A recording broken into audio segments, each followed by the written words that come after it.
मुश्किलों से भाग जाना आसान होता है, हर पहलू जिंदगी का इम्तिहान होता है।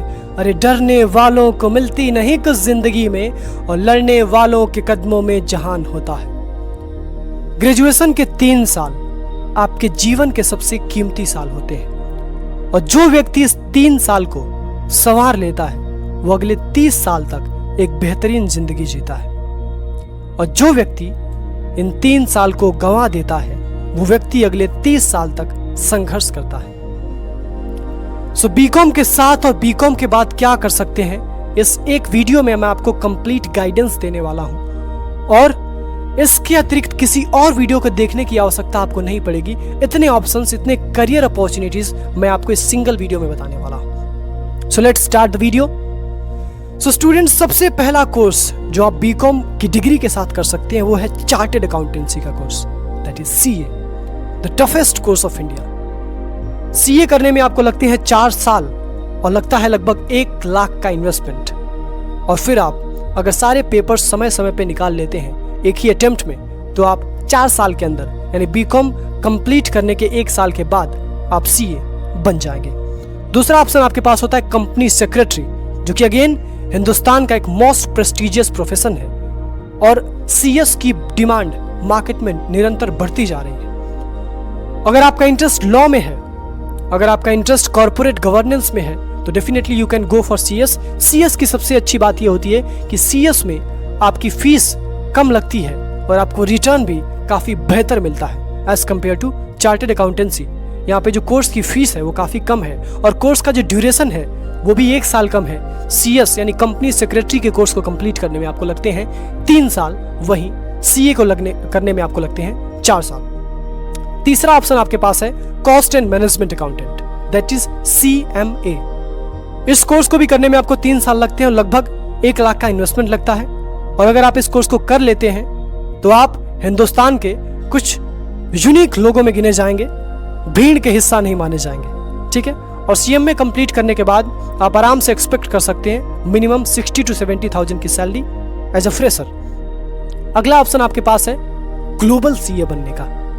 हिंदुस्तान का सीए हिंदुस्तान के अलावा 7 और देशों में काम कर सकता है, 7 से 8 लगभग। लेकिन एक ऐसा प्रोफेशन भी है जो है तो चार्टर्ड अकाउंटेंसी का है, लेकिन यह प्रोफेशन आपको ग्लोबली एक सीए का रिकॉग्निशन देता है, और वो है ACCA, that is association of chartered certified accountants. ACCA को कंप्लीट करने में लगते हैं आपको लगभग 3 साल, और ACCA को कंप्लीट करने के बाद आप बन सकते हैं ग्लोबल सीए, जहां पे आपको मिलेगी signing authority in more than 190 countries. इसके अलावा अगला ऑप्शन है चार्टर्ड फाइनेंशियल एनालिस्ट, जो कि लगभग 3 साल का कोर्स होता है। यह भी एक बेस्ट कोर्स है, एक इंटरनेशनल कोर्स है जस्ट लाइक ACCA, और सबसे फायदे की बात यह है कि ये कोर्स डेडिकेटेड है स्टॉक मार्केट के लिए, और आज हमारे देश में स्टॉक मार्केट के प्रोफेशनल्स की बहुत कमी है। हमारे देश में जो स्टॉक मार्केट की ट्रेडिंग सिस्टम है वो अनऑर्गेनाइज है। आज कोई भी स्टॉक मार्केट में घुस जा रहा है, और कोई भी बिना किसी ज्ञान के स्टॉक मार्केट में इन्वेस्ट करना शुरू कर दे रहा है। तो हमारे देश में अवेयरनेस की जरूरत है कि स्टॉक मार्केट में कैसे इन्वेस्ट करें, स्टॉक मार्केट में कौन से स्ट्रेटेजिक डिसीजंस आपको लेने पड़ते हैं ताकि आपका शेयर प्राइस जो है वो ऊपर जाए। तो तमाम चीज़ें हैं स्टॉक मार्केट में, जिसकी जानकारी चार्टर्ड फाइनेंशियल एनालिस्ट को बखूबी होती है। फाइनेंस और स्टॉक मार्केट का बेताज बादशाह होता है आपका चार्टर्ड फाइनेंशियल एनालिस्ट। अगला है CIMA, that is CIMA, chartered institute of management accountant. ये लगभग 3 साल का कोर्स होता है। इस कोर्स को कंप्लीट करने के बाद आपको एक इंटरनेशनल रिकॉग्निशन मिलता है, और आप मोर देन 100 कंट्रीज आप सीमा के रूप में chartered institute of management accountant की डिग्री के साथ काम कर सकते हैं। अगला ऑप्शन है चार्टर्ड वेल्थ मैनेजर, जिसको शॉर्ट में CWM कहा जाता है। अगर आपका इंटरेस्ट है लोगों के वेल्थ को मैनेज करने में, लोगों के धन को प्रबंधित करने में, तो उस केस में आप जा सकते हैं चार्टर्ड वेल्थ मैनेजर के कोर्स के लिए। लगभग 1 साल का कोर्स होता है। इन्वेस्टमेंट थोड़ी सी ज़्यादा होती है, लगभग 1.5 से 2 लाख की, और 1.5 से 2 लाख के इन्वेस्टमेंट के बाद आप बन सकते हैं चार्टर्ड वेल्थ मैनेजर, और एक अच्छी खासी सैलरी आपको मिल जाती है, लगभग 50 to 60,000 मिनिमम एक्सपेक्टेशन आप रख सकते हैं। इसके अलावा अगला ऑप्शन है आपके पास अमेरिकन चार्टर्ड अकाउंटेंट का। अगर आप चाहते हैं कि मैं हिंदुस्तान का चार्टर्ड अकाउंटेंट नहीं बनना चाहता हूँ, मैं तो अमेरिका का चार्टर्ड अकाउंटेंट बनना चाहता हूँ, मैं तो US का चार्टर्ड अकाउंटेंट बनना चाहता हूँ, तो वहाँ पे एक अलग कोर्स होती है CA के लिए, जिसका नाम है CPA, that is certified public accounting. जिस प्रकार से हमारे देश में CA का कोर्स होता है, चार्टर्ड अकाउंटेंट का, वैसे वहाँ पे सर्टिफाइड पब्लिक अकाउंटेंट का कोर्स होता है और ये भी लगभग 3 से 4 साल का कोर्स होता है, लगभग 1.5 से 2 साल का कोर्स होता है, 3 साल का नहीं। और 1.5 से 2 साल के बाद आप CPA बन सकते हैं। CPA बनने के बाद आप प्रैक्टिस भी कर सकते हैं, चाहे तो आप कंपनीज को अपनी सर्विसेज भी प्रोवाइड कर सकते हैं और एम्प्लॉयमेंट भी कर सकते हैं, जस्ट लाइक चार्टर्ड अकाउंटेंसी। ये तो हो गया आपके पास BCom के साथ आप कौन कौन से प्रोफेशनल कोर्सेज कर सकते हैं। लेकिन BCom करते समय या किसी भी प्रोफेशनल कोर्स को करते समय आपको कुछ बेसिक चीज़ों को ध्यान में रखना पड़ेगा। आप चाहे दुनिया का कितना भी अच्छा प्रोफेशनल डिग्री क्यों ना कर लें, आप चाहे IIT से ही BTech क्यों ना कर लें, आप चाहे नीट क्रैक करके टॉप मोस्ट कॉलेज से MBBS क्यों ना कर लें, आप चाहे CA ही क्यों ना बन जाएं, आप चाहे CS ही क्यों ना बन जाएं, अगर आपके पास ये 2 स्किल्स नहीं होंगी तो कोई भी कंपनी आपको एक्सेप्ट कदाचित नहीं करेगी। और 2 स्किल्स क्या हैं? पहली स्किल है कम्युनिकेशन स्किल। बोलना सीखिए, अपनी बातों को एक्सप्रेस करना सीखिए प्रभावशाली ढंग से, इफेक्टिव तरीके से, ताकि सामने वाला व्यक्ति जो आपकी बातों को सुने वो आपकी बातों में खो जाए। सो इफेक्टिव कम्युनिकेशन, प्रभावशाली संप्रेषण की क्षमता आपके अंदर होनी चाहिए। इफेक्टिव कम्युनिकेशन की एबिलिटी आपके अंदर होनी चाहिए। अगर ये एबिलिटी है तो आप कभी भी किसी जॉब इंटरव्यू के लिए जाएंगे तो आप अपने इंटरव्यूअर को सेटिस्फाई कर पाएंगे और आप कोई भी जॉब ले पाएंगे। इसके अलावा अगर आप बिजनेस भी स्टार्ट कर रहे हैं तो आप इन्वेस्टर्स के पास जाते हैं अपने बिजनेस का प्रपोजल लेके, तो उस केस में आप अपने बिजनेस के प्रपोजल का ऐसा कम्युनिकेशन करेंगे अपने इन्वेस्टर्स के सामने तो आपके इन्वेस्टर्स काफ़ी सेटिस्फाइड होंगे आपके प्रपोजल से और हो सकता है कि वो आपके प्रपोजल को एक्सेप्ट कर लें just because of your communication skill. तो बड़ा इंपॉर्टेंट स्किल होता है कॉमर्स के स्टूडेंट्स के लिए, स्पेशली मैं ऐसा सोचता हूँ, कम्युनिकेशन स्किल। और अगर कम्युनिकेशन स्किल नहीं है कॉमर्स के स्टूडेंट के पास तो समझ लीजिए कि आपके जीवन में आप एक बहुत इंपॉर्टेंट हिस्से को खो रहे हैं। तो कम्युनिकेशन स्किल अगर अभी तक आपकी अच्छी नहीं थी तो बनिए एक्सट्रोवर्ट, बात करिए लोगों से और सीखिए बात करना और सुधारिए अपने कम्युनिकेशन स्किल को। कम्युनिकेशन स्किल में केवल बोलना नहीं आता है, कम्युनिकेशन स्किल में राइटिंग स्किल भी आती है, कम्युनिकेशन स्किल में अच्छे तरीके से बोलना, इंग्लिश स्पीकिंग, इसके अलावा हिंदी भी अगर आप बोल रहे हैं तो हिंदी प्रभावशाली तरीके से बोलें, इफेक्टिव तरीके से बोलें, ताकि सामने वाला इंसान आपकी बातों को ध्यान से सुने और उसमें खो जाए। जो दूसरी चीज़ आपको ध्यान में रखनी पड़ती है, आपको पता होगा पहले जो अकाउंटिंग वगैरह होती थी वो सब का सब कंप्यूटर से नहीं मैनुअली होता था। बुक्स में सारे ट्रांजेक्शन्स को लिखा जाता। आपने क्लास 11th में भी ऐसा किया होगा, जर्नल एंट्रीज और लेजर ट्रायल बैलेंस वगैरह बनाए होंगे। इसके अलावा BCom के सेमेस्टर एग्जाम्स में भी आपने पढ़ा होगा सब फाइनेंशियल अकाउंटिंग वगैरह। तो अब आपने देखा होगा कि आपका जो अकाउंटिंग है वो आप पहले मैनुअली करते थे ट्रेडिशनली, लेकिन अब क्या हुआ है, अकाउंटिंग के लिए सॉफ्टवेयर्स आ चुके हैं, जैसे टैली आ चुका है, ERP 9 आ चुका है, ऐसे तमाम मार्क आ चुका है, ऐसे तमाम सॉफ्टवेयर्स आ चुके हैं। और इन सॉफ्टवेयर्स की जानकारी जिस व्यक्ति के पास नहीं है, भले ही वो चार्टर्ड अकाउंटेंट ही क्यों ना हो, तो वो काम नहीं कर पाएगा। सो टैली, ERP 9, मार्ग, ऐसे कुछ सॉफ्टवेयर्स हैं जिसकी जानकारी आपको होनी चाहिए। इसके लिए आपको बेसिक कंप्यूटर कोर्सेज करने चाहिए। मैं सजेस्ट करूंगा आपको कि आप ADCA करें, advance diploma in computer application. इसके अलावा आप DCA कर सकते हैं, आप CCC भी कर सकते हैं। इसके अलावा आप टैली पे कोर्स कर सकते हैं, आप advance diploma in financial accounting ADFA का कोर्स कर सकते हैं, ADF CAT का कोर्स एक होता है वो आप कर सकते हैं। ऐसे तमाम जो एडवांस कोर्सेज आ रहे हैं कंप्यूटर फील्ड में वो आप कर सकते हैं। इसके अलावा आप O लेवल भी कर सकते हैं। O लेवल भी एक अच्छा कोर्स माना जाता है कंप्यूटर फील्ड में, जहाँ पे आपको बेसिक से लेकर एडवांस लेवल तक की चीज़ें, कोडिंग डिकोडिंग तक सिखाई जाती हैं। अब ये तो हो गया BCom के साथ हमें किन किन चीज़ों का ध्यान रखना है। लेकिन मान लीजिए आपने BCom के 3 साल गवा दिए हैं और अब आप 30 साल संघर्ष नहीं करना चाहते, BCom के बाद अब आप कुछ करना चाहते हैं। आपने तो BCom का 3 साल गंवा दिया, कुछ नहीं किया आपने BCom में। या फिर आपका हो सकता है 1 साल बचा हो और इस 1 साल में आप क्या कर सकते हैं, या फिर BCom कंप्लीट करने के बाद क्या कर सकते हैं। तो BCom कंप्लीट करने के बाद आप MCom के लिए जा सकते हैं। अगर आपका इंटरेस्ट टीचिंग में है, पढ़ाने में है, और जो प्रोफेसर्स आपको पढ़ाते हैं, जो यूनिवर्सिटी मेन कैंपस में या फिर गवर्नमेंट डिग्री कॉलेज में असिस्टेंट प्रोफेसर्स, वो प्रोफेसर्स जो पढ़ाते हैं, आपको पता है उनकी सैलरी कितनी होती है? लाखों में, 1 लाख, 1.5 लाख, 2-2 लाख, 2.5 लाख। जिनका एक्सपीरियंस बहुत ज़्यादा हो चुका है, जो बहुत दिनों से पढ़ा रहे हैं, उनकी सैलरी 2.5 लाख तक होती है। मैंने बहुत सारे ऐसे प्रोफेसर्स देखे जिनकी सैलरी 3-3 लाख पर मंथ है। सो असिस्टेंट प्रोफेसर की भी जॉब एक बड़ी प्रेस्टिजियस जॉब होती है। आपको कोई भी समाज में व्यक्ति देखेगा तो बड़ी सम्मानजनक निगाह से देखेगा, क्योंकि आप असिस्टेंट प्रोफेसर हैं, आप ग्रेजुएशन के बच्चों को पढ़ाते हैं। तो अगर आप भी असिस्टेंट प्रोफेसर बनना चाहते हैं तो BCom के बाद MCom कर सकते हैं। और MCom के साथ आपको एक एग्जाम निकालना पड़ता है जिसका नाम होता है नेशनल एलिजिबिलिटी टेस्ट, जिसको शॉर्ट में NET कहा जाता है।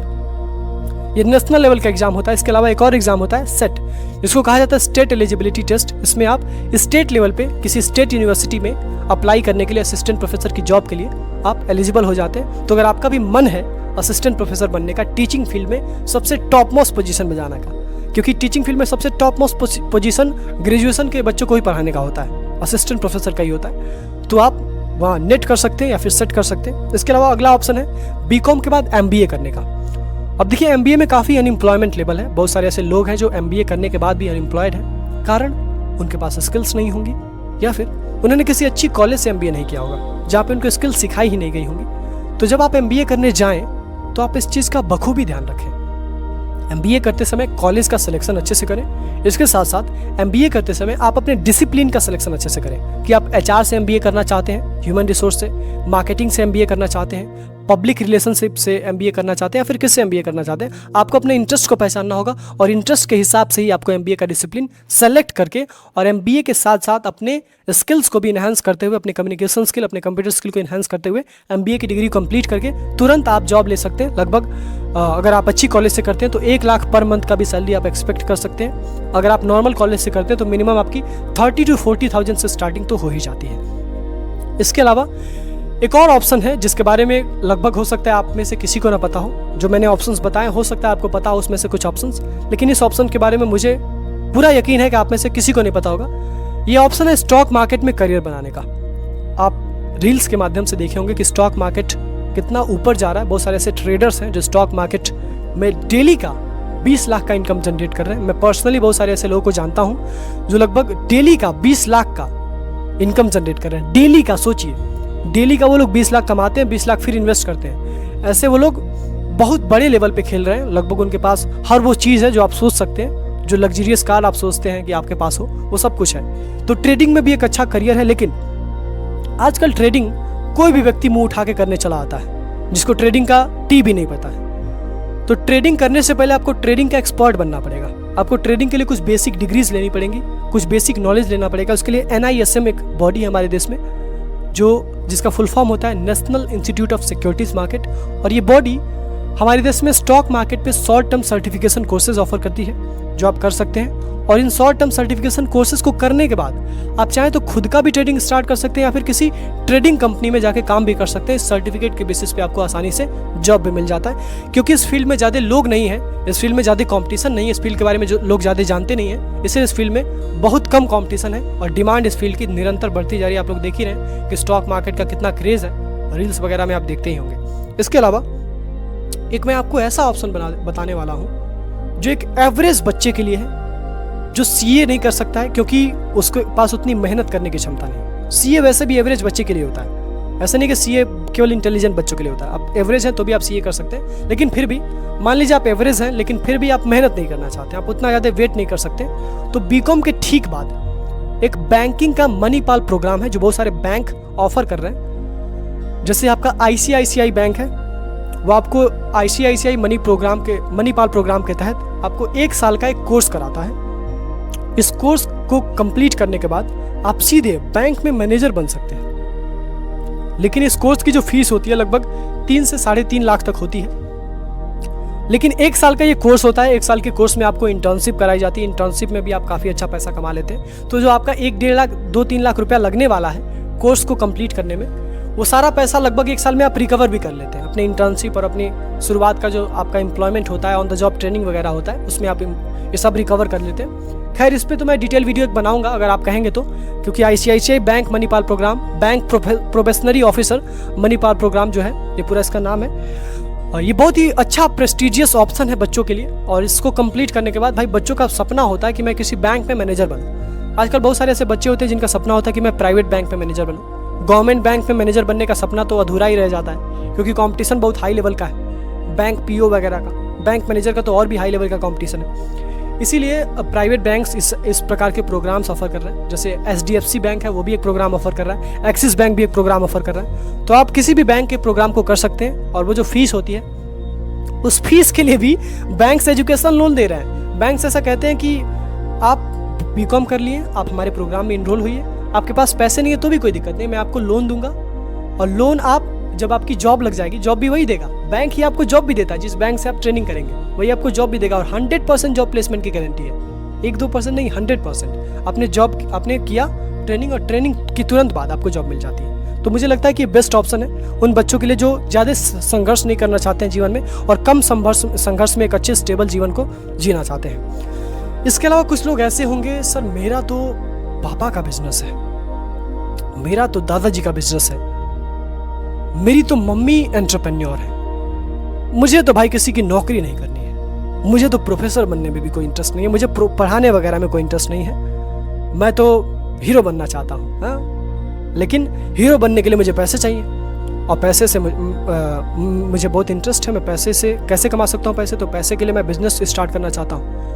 तो अगर आप पैसे के लिए बिजनेस स्टार्ट करना चाहते हो तो बिजनेस ऐसे ही स्टार्ट मत करिए। बिजनेस स्टार्ट करने से पहले आप कोई एंटरप्रेन्योरशिप डेवलपमेंट का कोर्स करिए। जैसे मैंने आपको पिछले वीडियो में बताया था टाटा स्ट्राइव के बारे में। टाटा स्ट्राइव एक एंटरप्रेन्योरशिप डेवलपमेंट का भी प्रोग्राम ऑफर कर रही है, एक कोर्स ऑफर कर रही है फ्री ऑफ कॉस्ट, जिसको आप उसके किसी भी सेंटर से कंप्लीट कर सकते हैं। और उस प्रोग्राम को कंप्लीट करने के बाद आपके पास इतनी बेसिक लेवल की अंडरस्टैंडिंग आ जाएगी कि बिजनेस को कैसे स्टार्ट करते हैं, बिजनेस को कैसे ऑपरेट करते हैं, बिजनेस में एम्प्लॉयज़ को कैसे रखते हैं। ये सारी चीज़ें जो बिजनेस के बेसिक फंक्शनिंग्स वगैरह होते हैं वो आप इन प्रकार के एंटरप्रेन्योरशिप डेवलपमेंट कोर्सेज से सीख सकते हैं, और सीख के फिर आप अपना बिजनेस स्टार्ट कर सकते हैं। इसके अलावा हमारे देश में बहुत सारे ऐसे स्कीम्स हैं, बहुत सारी ऐसी योजनाएं हैं जो गवर्नमेंट यूथ एंटरप्रेन्योर्स के लिए, यंग एंटरप्रेन्योर्स के लिए ला रही है और ला चुकी है ऑलरेडी, जिसमें से कुछ योजनाएं मैं आपको अगले वीडियो में बताऊंगा। अगर आपका डिमांड होगा तो, अगर आप भी बिजनेस स्टार्ट करना चाहते हैं और गवर्नमेंट से फंडिंग चाहते हैं बिना किसी ज़्यादा लोचा के, बिना किसी प्रॉब्लम के, तो नेक्स्ट वीडियो अगर आप कहेंगे तो मैं उस स्कीम्स के बारे में और उन डेवलपमेंट प्रोग्राम्स के बारे में मैं आपको बता सकता हूँ जो हमारे देश की गवर्नमेंट अभी चला रही है। क्योंकि आपको पता होगा कि जो मोदी गवर्नमेंट है वो नौकरियाँ तो नहीं दे रही है, लेकिन देश में बिजनेस अपॉर्चुनिटीज़ बहुत ज़्यादा दे रही है, बिजनेस खोलने का बहुत ज़्यादा मौका दे रही है। और आप चाहें तो बिजनेस खोल सकते हैं। अगर आपका इंटरेस्ट है बिजनेस खोलने में तो डेफिनेटली मैं आपको सजेस्ट करूंगा कि आप बिजनेस के लिए जाएं, क्योंकि बिजनेस में भी असीम क्षमता है, बहुत सारा पैसा है। बिजनेस में आप जितना चाहें उतना पैसा कमा सकते हैं। और एक इंपॉर्टेंट इन्फॉर्मेशन मैं लास्ट में जाते जाते आपको बताना चाहूँगा कि हमारा जो इंस्टाग्राम चैनल है, डॉम्बरित पाठशाला का ऑफिशियल इंस्टाग्राम चैनल, वो भी बन चुका है। उस पर आपको तमाम अपडेट्स मिलते रहेंगे कि कब कौन सी वीडियो आने वाली है। सो आप इंस्टाग्राम चैनल को जरूर फॉलो कर लें। इंस्टाग्राम चैनल का लिंक आपको डिस्क्रिप्शन बॉक्स में भी मिल जाएगा, और इंस्टाग्राम चैनल का लिंक जो है आपको चैनल के कम्युनिटी सेक्शन में भी दे दिया जाएगा। ठीक है स्टूडेंट्स, सो दैट्स इट। अगर और भी कुछ जानना हो किसी पर्टिकुलर कोर्स के बारे में, किसी पर्टिकुलर करियर अपॉर्चुनिटी के बारे में जिसके बारे में आप जानते हैं और जिसको इस लेक्चर में, इस पर्टिकुलर वीडियो में कवर नहीं किया गया हो, तो आप बता सकते हैं। उस पर्टिकुलर चीज़ को मैं अगले वीडियो में कवर कर दूंगा। बहुत बहुत धन्यवाद। मिलते हैं दोस्तों नेक्स्ट वीडियो में। अगर वीडियो पसंद आई हो तो चैनल को सब्सक्राइब जरूर करिएगा और वीडियो को लाइक जरूर करिएगा, और एक अच्छा सा प्यारा सा कमेंट करिएगा, और अपनी डिमांड भी रखिएगा कि आप नेक्स्ट वीडियो किस टॉपिक पे चाहते हैं।